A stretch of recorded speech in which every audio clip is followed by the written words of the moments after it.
hope we could accord parliamentary courtesy to the Vice President and approve her office budget swiftly. Mr. Chair, distinguished colleagues, and to Vice President Sara Duterte, good day. Mr. Chair, I just want to express my strong support for the proposed budget of the Office of the Vice President for 2026.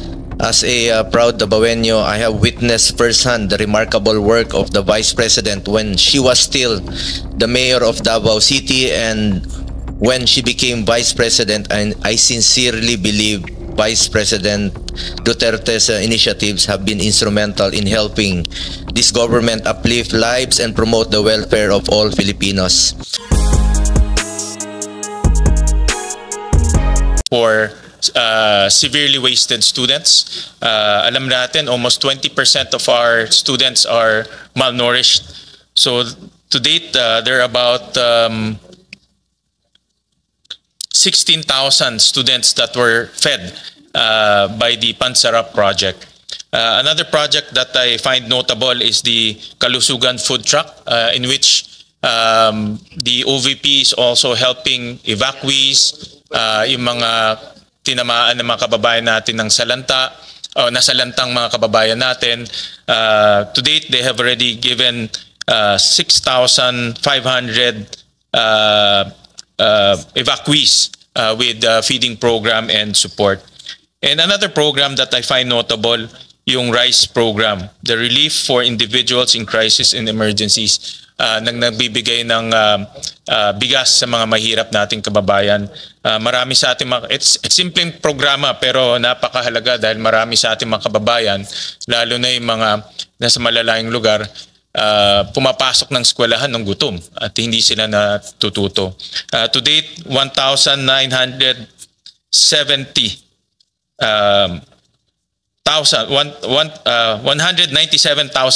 beneficiaries ang nabigay na ng RICE program ng ating butihing Vice Presidente kasama ang kanyang mga kasamahan sa OVP.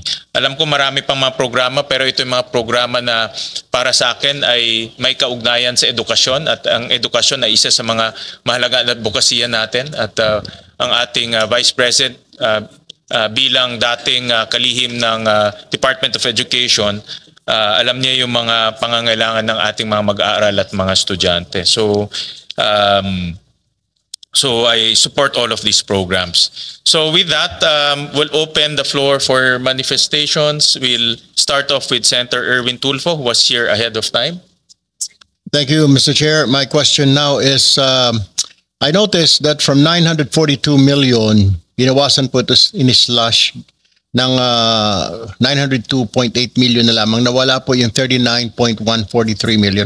Ang tanong ko po ngayon, Mr. Chair, ano po mga proyekto o programa na maapektuhan po nito, ito pong slash po ng 39.143 million, Mr. Chair?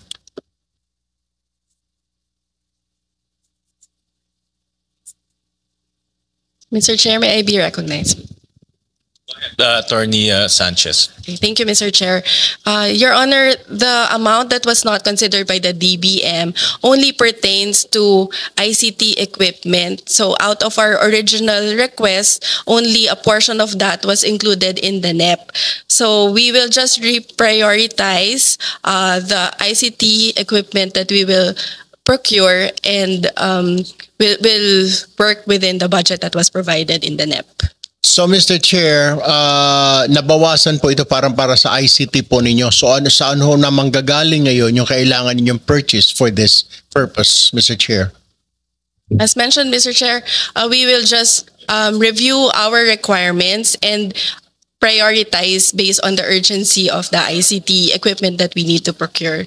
So some of the items will have to be deferred or we may need to forgo some of the items, Mr. Chair. Ano-ano po, Mr. Chair, mga bago existing programs ng OVP na popondohan po ng OVP this year? Kasi I noticed from 744.1 million po na budget ng 2025, you're asking for 902. Pero nabanggit nga po ni VP kanina na mostly ay sa MOOE, mapupunta po 100 plus million po yata. Na kaya ang tanong ko po ngayon, ano-ano po mga programs, existing programs, o mga bago na popondohan po ng OVP? Yes, Mr. Chair. Basically, it would be the same programs that we are implementing this year in 2025. So we will just include additional provision for Magnegosyo Taday because in 2025, we are only using the continuing appropriations from 2024. So part of the increase will also go to the procurement for disaster relief operations, Mr. Chair.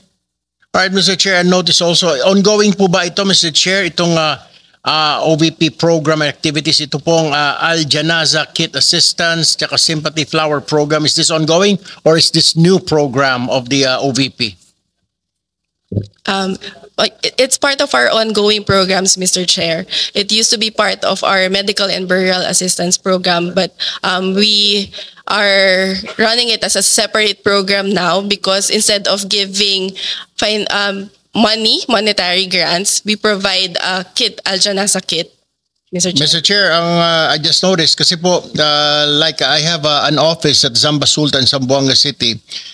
Yung mga kababayan po nating Muslim, pag may burial po, di naman po sila gumagamit na ataol, kundi naghihiram na lang po na sasakyan, which I provided my office there in Zamba Sultan, Zamboanga City. Halos everyday po, hinihiram po ng mga kapatid nating Muslim para maisakay po yung bangkay, para mailibing. Pero maganda pong programa itong Al Janaza Kit Assistance and Sympathy Flower Program. My last question, Mr. Chair, kung meron pong dapat i-prioritize ng committee na ito, ano po ang mga dapat dagdagan na pondo? Saan, Mr. Chair?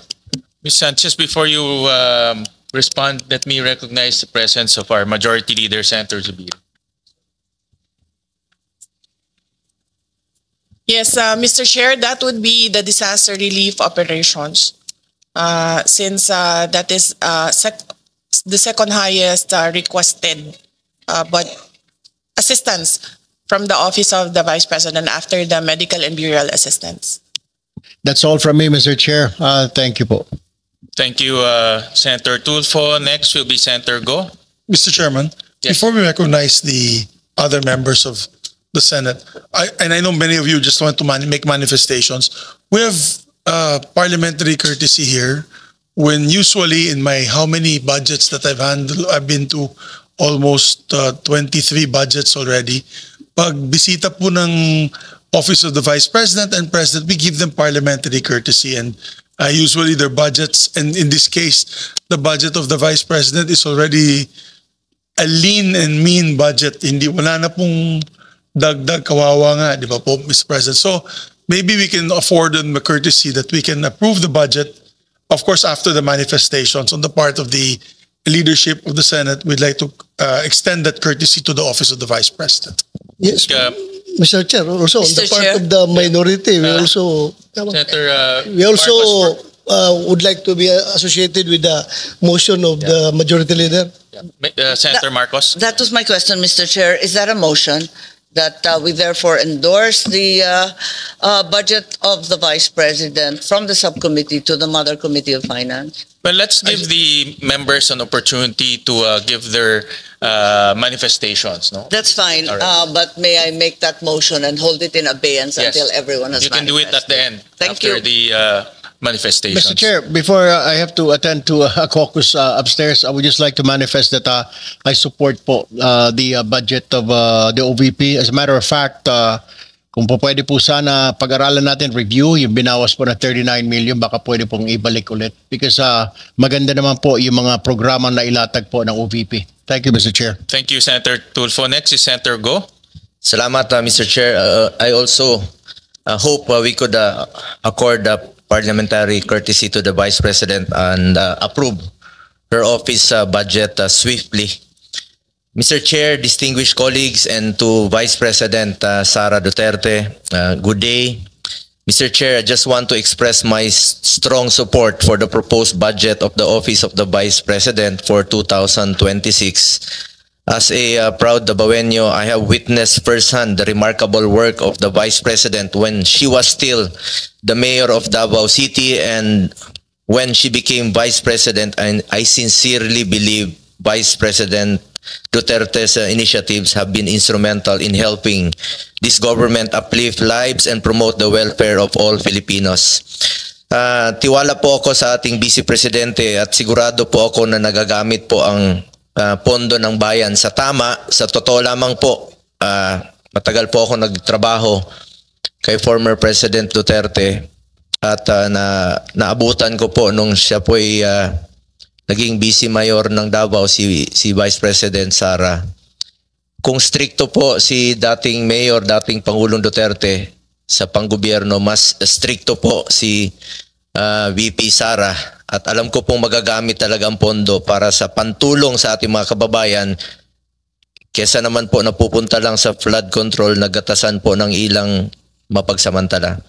Sa mga nakaraang taon, nagkaroon ng OBP na mga programang nagbibigay ng tunay na benepisyo sa ating mga mamamayan. From medical assistance to relief operations, educational support, pangkabuhayan programs at libreng sakay among others. Sa totoo lamang po itong libreng sakay ay atin rin po itong sinusuportahan in my own small way po. The Medical and Burial Assistance Program has assisted more than 187,000 beneficiaries when it was still given funding. In 2024, the OBP was able to distribute more than 144,000 to individuals in need. The Magnegosyo Taday program has given entrepreneurial opportunities such as livelihood assistance and training programs to various marginalized individuals and groups. The OBP has always stood ready to assist during disaster relief operations, having able to provide relief goods to disaster-stricken areas and assist more than 200,000 individuals. Nakikita ko rin po ito dahil ako mismo, umiikot rin po ako sa mga tinatamaan po ng bagyo. The OBP also has the Libreng Sakay program, which has served over 1 million passengers in Metro Manila, Bacolod, Cebu, and Davao. Ito po yung nabanggit ko kanina na atin pong sinusuportahan. For this year, 2025, we push to restore the funding. For the record lang po, Madam Vice President, meron lang po akong ibabanggitin sa inyo. For this year, ibig sabihin ito po yung last year na budget deliberation. Gusto ko lang po ipakita sa screen yung 2025 NEP ninyo na proposed budget. Sandali lang po, ma'am. Gusto ko lang i-share po sa inyo. 2025.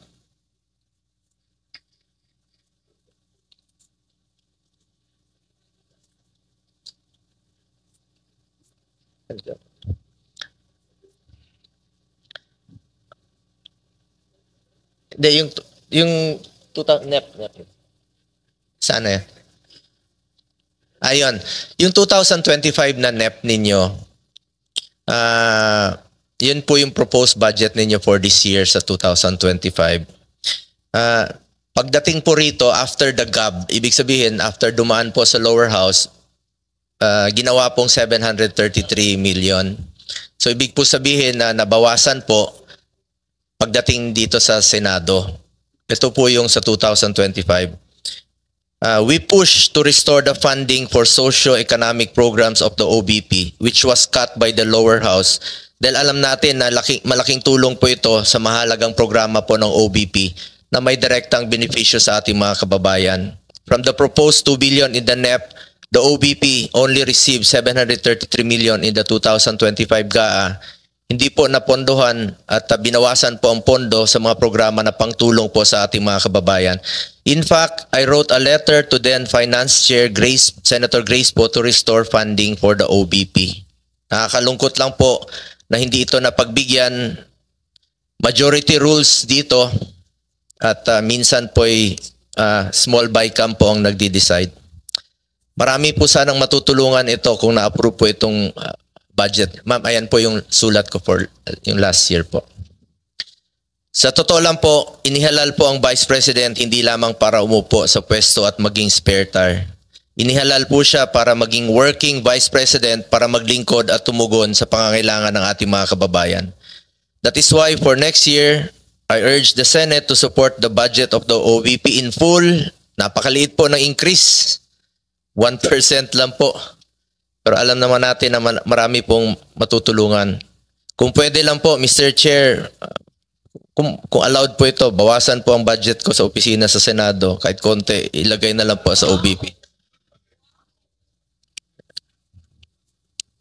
Mr. Chair, lahat tayo na sa gobyerno, public servants, we are meant to serve the Filipino people. Basic mandate po ang tumulong, lalo na po sa mga nangailangan ng social services.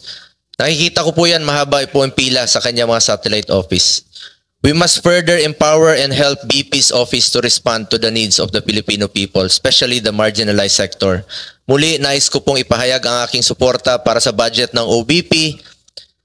Alang-alang na lang po sa mga kababayan nating mahirap.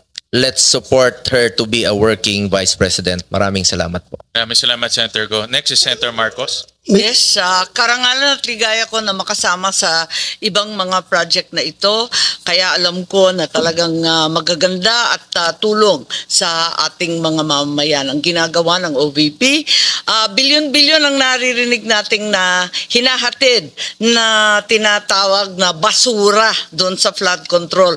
Kung tutuusin, wala pang 1 bilyon ang hinihingi ng OVP. Barya lang po ito, ibigay na po natin, dagdagan pa. At dahil dito, nagmotion na po ako na sana ipasa na natin at i-endorso na sa malaking komite. So, Mr. Chairman, if I may. So there was a motion duly seconded by Senator Amy Marcos. I made that motion earlier. Of course, with the amendment that yung budget daw ni Senator Bongo, idagdag natin sa OVP. Kasi siya na mismo nag-offer, Mr. President. So you can make that amendment in the budget para madagdagan sila. I so move, Mr. Chairman. Second motion, Mr. Chairman. Senator Padilla, do you have any before I act on that, I know that you have my manifestation. Maraming salamat po. Sinusundan ko na po ang sinambit ni Senator Marcos at si Senator Zubiri. Yeah, thank you. Senator Estrada, before I act on the motion, Well, first of all, I fully support the budget of the Office of the Vice President. And then I would like to associate myself again with the statement of Senator Bongo. Total naman, meron nagsabi ni isang senador na malaki insertion natin. Ibigay na natin sa Office of the Vice President para maging working Vice President siya. Thank you for that manifestation. There's a motion made by our Majority Leader and Senator Marcos, duly seconded by Senator Bato, Senator Padilla, Senator Estrada. Is there any objection? Hearing none, the budget of the Office of the Vice President is now deemed submitted for plenary's consideration. So, congratulations. Thank you very much, Madam Vice President. Thank you, Mr. Chair, and thank you, members of the Senate. Maraming salamat. Thank you. This budget briefing is hereby suspended.